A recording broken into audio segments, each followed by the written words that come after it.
Don't forget, you can reach the latest episode of Potomac Watch anytime. Just ask your smart speaker, play the Opinion Potomac Watch podcast. From the opinion pages of the Wall Street Journal, this is Potomac Watch. Welcome back.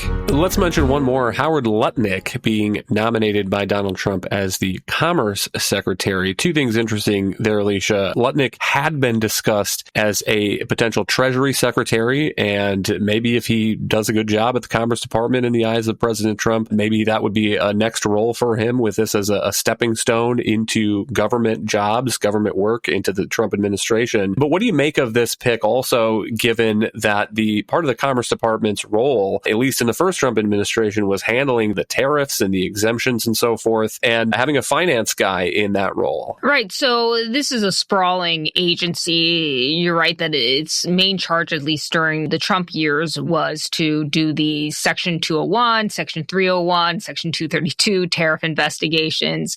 The 232 were the steel and aluminum tariffs under national security. The others, the 201, involved the washing machines and solar cells, and 301 was basically all the Chinese products. And so they do these investigations and recommend tariffs, which can then be imposed by the USTR and the president. And Donald Trump has indicated that he wants to fold some of the roles of the U.S. Trade Representative into the Commerce Department. Mr. Lutnick has backed, at least publicly and rhetorically, the president's positions on tariffs, that he believes that they should be used as a negotiating tool to achieve the administration's objectives, whatever those may be. He also seems to think that they will be a revenue windfall for the government, and the U.S. was much richer in the early 20th century because of tariffs. So he seems to dovetail with the president on a lot of these issues and beliefs, and maybe that's just because he knows he has to if he wants to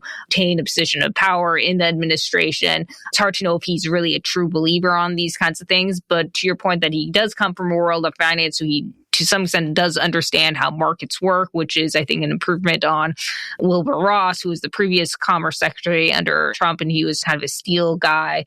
I think it was in a little over his skis. But I think he will essentially dutifully carry out the Trump administration's trade agenda. And if you're not supportive of increased tariffs and the cost on consumers, then maybe you're going to be a little disappointed by this pick. Thank you, Alicia and Colin. Thank you all for listening. You can email us at pwpodcast@wsj.com. If you like the show, please hit that subscribe button, and we'll be back tomorrow with another edition of Potomac Watch.